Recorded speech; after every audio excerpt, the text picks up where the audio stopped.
Hello, hello, je vous retrouve pour la rétrogradation d'Uranus en Taureau qui a lieu du 1er septembre 2024 au 30 janvier 2025. Donc cette rétrogradation se fera dans le troisième décan entre le degré 27 et il va remonter jusqu'au 23e degré. Voilà, donc regardez si vous avez des planètes dans ce décan. Puis Uranus reprendra sa marche directe, donc en janvier jusqu'en juin 2025, pour bien sûr entrer en Gémeaux, on fera un post d'ici là, mais il va effectuer sa dernière rétrogradation en Gémeaux et il va remonter jusque dans le signe du Taureau, ce qui fait qu'il ne sortira du Taureau qu'en avril 2026, donc encore un petit peu de patience.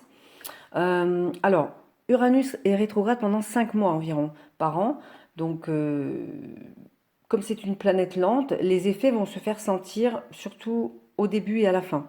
Donc là, Uranus rejoint Saturne et Neptune qui sont déjà rétrogrades, et Pluton qui est rétrograde et qui vient justement d'arriver dans le Capricorne au 29e degré, donc pour la dernière fois. Ensuite, il y aura Jupiter qui va rétrograder à compter du 9 octobre. Donc tout va se jouer intérieurement. Uranus, c'est la planète du génie, de l'innovation, du changement, mais c'est aussi la planète des surprises, de l'inattendu. Et c'est la planète qui veut démanteler les traditions éprouvées et faire naître une nouvelle voie. Donc on l'appelle la rebelle, et pour une bonne cause, hein, c'est que c'est aussi l'éveilleur de conscience. Hein, donc c'est élever l'humanité plus haut. Donc là, il y a des changements soudains, des revirements de situation qui peuvent créer des frustrations, causer un petit peu d'incertitude. Et justement, à ce moment précis, il faut se recentrer et prendre le temps d'analyser. Quand une planète est rétrograde, ça veut dire que l'énergie est intériorisée. Donc, il est conseillé de ne pas trop agir à l'extérieur et de ne pas trop changer ce qu'on voudrait faire exploser ou faire tout changer d'un coup parce que il faut faire une pause. C'est-à-dire une pause pour s'adapter ou se réadapter. Un temps de réflexion nécessaire pour prendre du recul et regarder où on en est pour pouvoir mieux avancer vers nos buts à long terme. Donc depuis son entrée en taureau, depuis 2018, Uranus a bousculé pas mal nos fondations, nous a incité de sortir de notre zone de confort, d'affronter nos peurs, ce qui a pu vraiment impliquer des pertes ou des dépossessions. Euh, Là, on a vraiment vécu une dualité liberté-sécurité hein, qui se sont confrontées un petit peu comme une forme de lutte contre nos ombres. Donc, soit au mieux, on a accepté des compromis, ou on a pu réformer certaines bases de nos sécurités. Voilà, mais en tout cas, toutes ces, toutes ces expériences qu'on a vécues étaient là étaient nécessaires pour qu'on soit libéré de certaines barrières mentales. Donc ça nous a, enfin pour beaucoup, euh, ça agit sur un lâcher-prise qui était vraiment essentiel.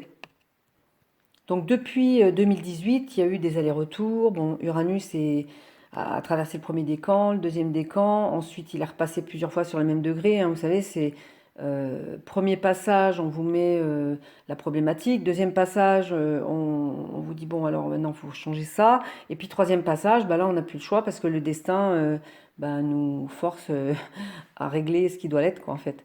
Euh, alors c'est vrai que chacun de nous a pu vivre différemment les choses suivant les secteurs impactés et les passages dans une ou plusieurs maisons hein, de notre thème natal. Uranus, il ravive les mémoires karmiques qui sont inscrites dans nos corps énergétiques et aussi dans nos mémoires inconscientes afin de les libérer. Donc, grâce à cela, nous avons pu toucher du doigt ou avoir des prises de conscience de certaines peurs, des barrières mentales et des résistances hein, qui étaient ancrées en nous depuis longtemps. Donc, vraiment, Uranus, il force la prise de recul et donc pour lâcher ces résistances. Donc, des remises en question profondes et quand il est rétrograde, c'est vraiment le moment de ralentir le rythme, d'intégrer à un niveau plus subtil toutes ces compréhensions, euh, tout ce qui est mis en lumière en fait. Et à peine entré en rétrogradation, Uranus va former un trigone avec Pluton. Et là, donc, il y a un vrai dialogue avec Pluton qui vient de retourner en Capricorne. Un échange harmonieux hein, donc, qui permet de faire le point sur les décisions à prendre pour amorcer le changement On dirait qu'Uranus va aider Pluton à donner le dernier coup de balai pendant ces 2 mois à venir. Je ferai un post bientôt pour Pluton sur le 29e degré Capricorne, puisque c'est vraiment la dernière fois, il ne reviendra pas avant 250 ans.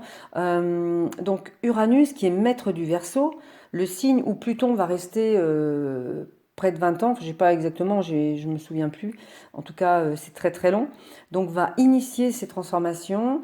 On a Vénus en ce moment, qui est la maîtresse du Taureau, qui est conjointe au nœud sud et à la lune noire. J'ai fait un post récemment, je vous invite à le réécouter si vous ne l'avez pas fait.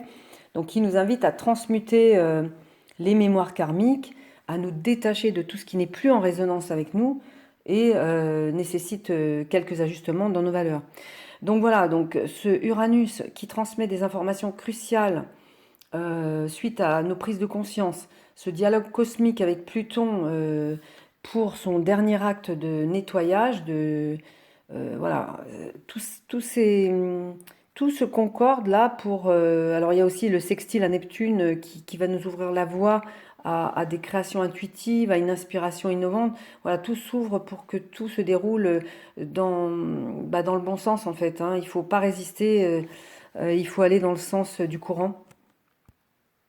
Alors, je voulais finir sur... parce que j'ai décidé d'intégrer les astéroïdes dans mes analyses depuis quelque temps et je suis allée fouiller alors sans but précis pour voir s'il y avait quelque chose sur le 27e degré et pile en conjonction avec Uranus, j'ai trouvé l'astéroïde Alicanto, le chercheur de lumière qui symbolise la quête de vérité intérieure. Donc ça m'a fait sourire parce que c'est pas une coïncidence en fait, hein. Associé à Uranus, l'éveilleur, pour moi c'était vraiment bingo. Alors les mots-clés de cet astéroïde sont recherche d'or, matériel ou spirituel, garder son autonomie spirituelle. Alors je vais vous lire un passage de Alicanto qui est extrait du livre de Elie Astro, Le langage de la microastrologie.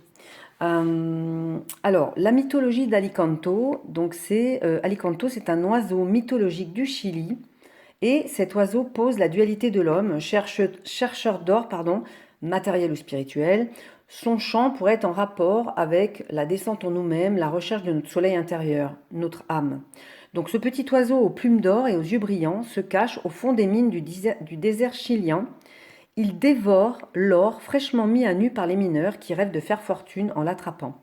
Donc c'est un mythe qui nous invite à rechercher l'or au plus profond de nous-mêmes, avec humilité, discrétion et patience, mais avec la prudence nécessaire pour ne pas se tromper de chemin. Et cette recherche de l'or intérieur ne peut être qu'individuelle. Et on sait que Uranus, c'est l'individuation.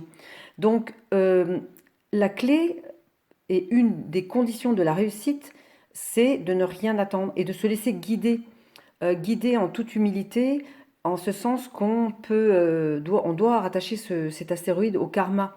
Les choses arrivent quand elles doivent arriver. Et alors, il y avait un autre astéroïde que j'avais pas vu lorsque j'ai fait mon post sur la nouvelle lune en Vierge. Et aujourd'hui, je viens de le voir, donc c'est ça qui est vraiment bluffant. À 11 degrés, donc pile sur la nouvelle lune en Vierge, on a l'astéroïde Phénix, enfin Phoenix, mais c'est le Phénix en fait, hein, qui correspond à la mort, à la renaissance, au passage alchimique et qui confirme bien donc le mot que j'avais employé pour le titre de cette nouvelle lune, renaître.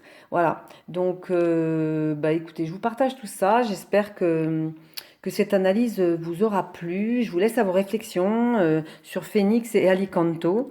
Si vous souhaitez une consultation individuelle, je vous invite à consulter mon site, le lien est dans la description. Je vous souhaite une très belle soirée et je vous retrouve bientôt pour un nouveau post. Prenez bien soin de vous. Au revoir.